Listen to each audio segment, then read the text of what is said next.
നമസ്കാരം parents, international skills ക്ലബിലേക്ക് സ്വാഗതം. നമ്മുടെ കുട്ടികളുടെ സ്കിൽസ് ഡെവലപ്പ് ചെയ്യുന്നതിനെ കുറിച്ചിട്ടാണ് വീണ്ടും നമ്മളിവിടെ സംസാരിക്കുന്നത്. ഈ കാലഘട്ടത്തിലെ കുട്ടികൾ കഴിഞ്ഞ തലമുറയിലെ ആളുകളെക്കാളും IQ ഇൻ്റലിജൻറ്റ് കോഷ്യൻസ് കൂടുതലുള്ളവരാണ്. പക്ഷേ യാഥാർത്ഥ്യബോധം, തിരിച്ചറിവ്, ലക്ഷ്യബോധം എന്നിവ പുതുതലമുറയ്ക്ക് പരിമിതമല്ലേ എന്ന് സംശയിക്കാൻ അടുത്തിടെ നടന്നിട്ടുള്ള പല കാര്യങ്ങളും കാരണമായിട്ടുണ്ട്. അറിവ് മാത്രമല്ല, തിരിച്ചറിവും കൂടെ വേണമെന്നത് വളരെ പ്രാധാന്യമാണ്. ഇനി വരുന്ന യക്സ് ജനറേഷൻ തലമുറയ്ക്ക് ഈ പറഞ്ഞ കഴിവുകൾ കൂടെ ലഭിച്ചാൽ നാളെ നമ്മുടെ രാജ്യത്തെ ലോകത്തിൻ്റെ തലപ്പത്ത് എത്തിക്കാൻ നിങ്ങളുടെ മക്കൾ പ്രാപ്തരാകും. ലക്ഷ്യബോധവും തിരിച്ചറിവും യാഥാർത്ഥ്യബോധവും ലഭിക്കാൻ വേണ്ടി എന്തൊക്കെ ലൈഫ് സ്കിൽസ് ആണ് വേണ്ടതെന്ന് നമുക്ക് നോക്കാം. പ്രധാനമായും സ്കിൽസിനെ നമുക്ക് 4 തരംതിരിക്കാം. 1. Mental and intellectual skills. ചിന്തിക്കാനും പഠിക്കാനും ഓർമ്മ വയ്ക്കാനും ശ്രദ്ധിക്കാനും അനലൈസ് ചെയ്യാനും വേണ്ട മനുഷ്യ മനസ്സിൻ്റെ അടിസ്ഥാന കഴിവുകളാണിവ.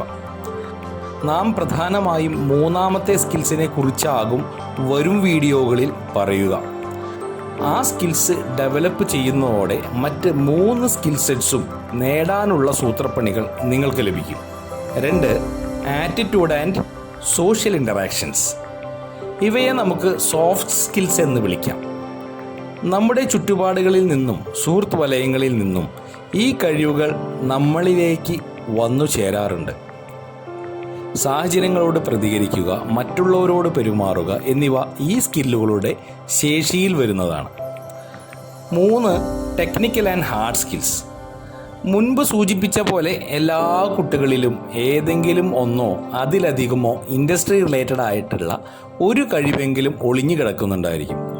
അതിനെ കണ്ടെത്തി ട്രെയിനിങ്ങിലൂടെ മികച്ചതാക്കി അവസരങ്ങൾ ലഭിക്കുമ്പോൾ വേണ്ട രീതിയിൽ ഉപയോഗിക്കാൻ സാധിച്ചാൽ ഈ കുട്ടിക്ക് ഉന്നത ജീവിത വിജയം കൈവരിക്കാനും സന്തോഷകരമായ ജീവിതം നയിക്കാനുമാകും. 4. ഓരോ ഇൻഡസ്ട്രിക്കും വേണ്ട പ്രത്യേകം കഴിവുകൾ. ഇത് ശരിക്കും ആവശ്യം വരുന്നത് മുതിർന്നവർക്കാണ്. ഈ വീഡിയോ കാണുന്ന മുതിർന്നവർ അവർ ഉൾപ്പെടുന്ന ഇൻഡസ്ട്രിയിൽ ചലഞ്ചസ് ഫേസ് ചെയ്യുന്നുണ്ടെങ്കിൽ നിങ്ങൾ ചില പ്രത്യേക കഴിവുകൾ ട്രെയിനിങ്ങിലൂടെ വികസിപ്പിക്കേണ്ടതാണ് എന്നാണ് ഇവിടെ സൂചിപ്പിക്കുന്നത്. ഈ വീഡിയോയിൽ നിങ്ങൾ സ്കിൽസിൻ്റെ ആവശ്യകതയെക്കുറിച്ചും വിവിധതരം സ്കില്ലുകളെക്കുറിച്ചും കേട്ടു. ഇനി വരുന്ന വീഡിയോകളിൽ നമുക്ക് നമ്മുടെ മക്കളെ എങ്ങനെയാണ് പ്രാപ്തരാക്കേണ്ടത് എന്ന് കാണാം.